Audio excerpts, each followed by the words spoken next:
You're in a different understanding. You are in a different realization. And yet you are still doing some of these same things to yourselves unnecessarily.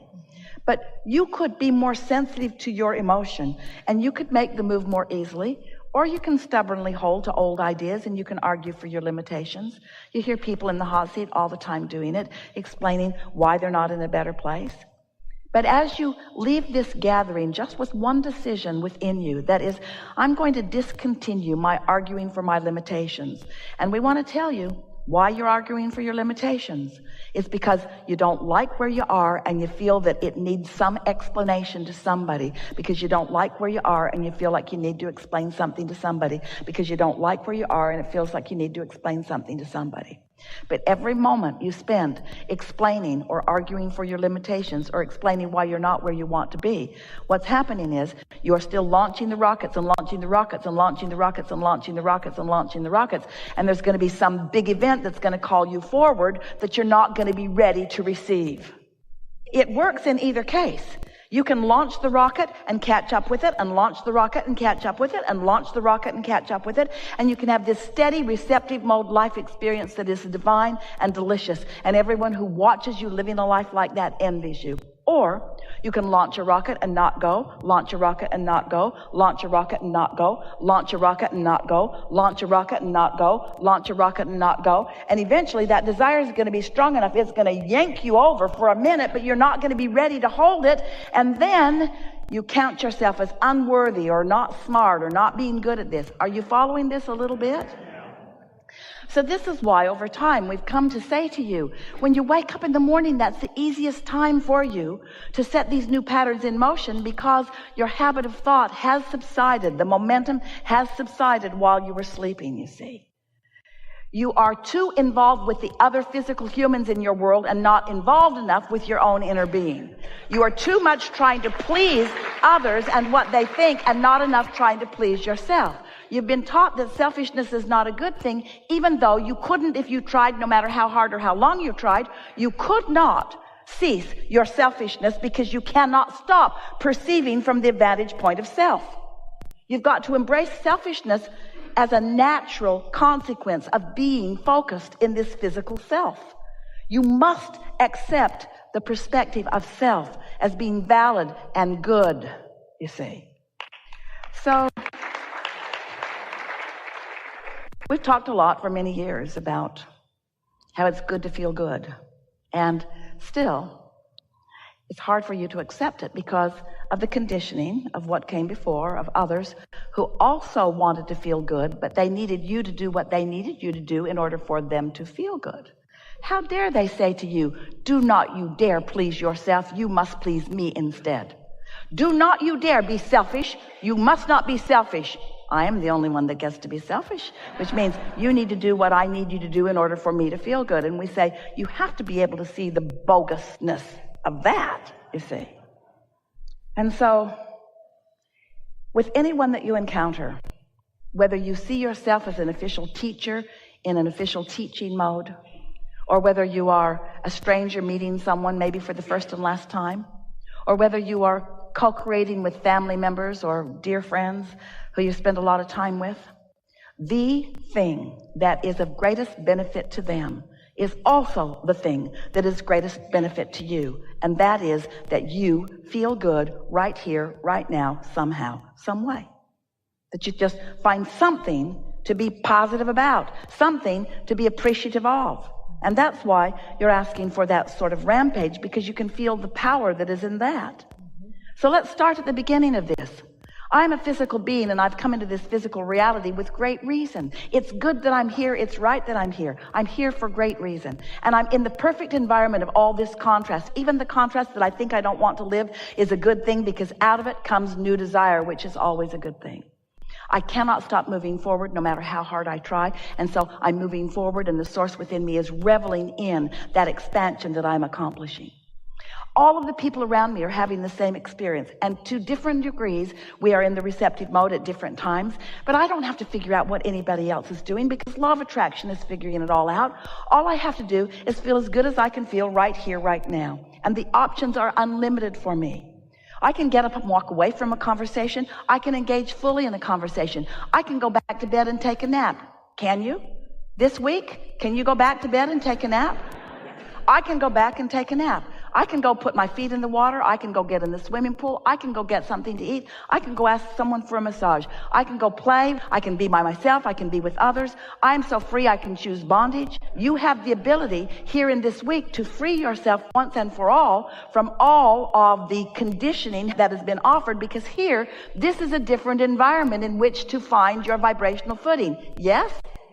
Now, you can be in paradise and complain about things if you want to. Or you could be in far less than paradise and find things to appreciate. It's really up to you. But the thing that we want you to hear is that it's all up to you to focus yourself into alignment with the way your source feels, and that the conditions that surround you have no actual bearing on how you feel. You do not have to accept the conditioning that has been before, and more important, you do not have to accept the conditioning that is surrounding you now. You have more leeway, more latitude, more ability to feel good than you've ever given yourself credit for, than you've ever realized that you have. And so, getting back to the people on the reservation, that is a long-standing attitude of victimhood that is pretty hard to overcome. And yet the new ones are born all the time, and they just don't feel that way. If we were standing in your physical shoes, we would be advocating the dispersing of the reservation. We would be advocating the dispersing of any pocket of anything. We would be advocating the dispersing of anyone who is standing in a place of vulnerability where they are believing that they need something from someone other than their own resources in order to survive. We think that it is the well-meaning population that is most conducive to holding people where they don't want to be. You have your nose in businesses that, and why do you do that? We love you so much. Because it's with such good reason that you do it. Why do you do that? You do it to justify where you stand. In other words, we must help the downtrodden. And we say, then don't give them a label. We must help the disadvantaged.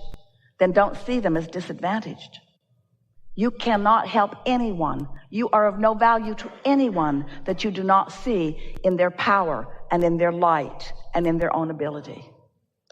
These are strong words, and they are law-based, and you know they are valid because of the life experiences that you have lived.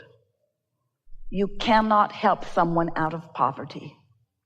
You only shine a spotlight on their poverty. You can lead someone to abundance by shining a spotlight on abundance. Because in this attraction-based universe, you cannot push against anything without adding to it, you see. And so you are a bright light introducing yourself into this environment. And the only question that we have for you is, can you keep your light shining as you introduce yourself into that environment? And if you can't, stay out of it. Because if you get into it and your light isn't shining, you're of no value to them and they're of no value to you. In other words, go where the light is, go where the light is, go where the light is, go where the light is, go where the light is, go where the light is. This is the rampage. Go where the light is, go where the light is, go where the light is, go where the light is, go where the light is, go where the light is, go where the light is, go where the light is, go where the light is, until you are shining so bright that you can go anywhere and make a difference. But if you go into the darkness, before you go where the light is, go where the light is, go where the light is, then... Okay. So I have one more question then. Yes? I definitely feel like I go where the light is, and I bring it with me. We feel that too. So... And yet you told us a terrible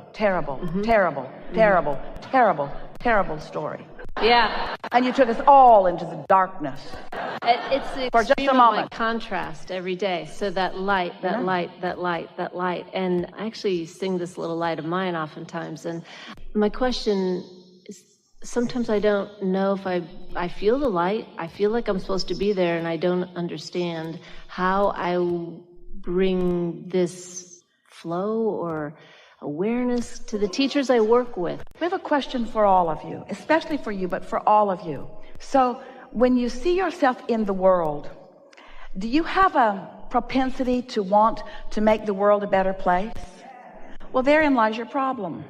Because that means you don't think the world is a better place. And it means you're looking for the problems, which means you're finding them, which means you're letting the problems of the world contour your vibration, and that's why you feel struggle. That was a trap, and you fell right in. So here's some more traps. So, do you feel appreciation for this time-space reality? And do you find so many things to appreciate every day?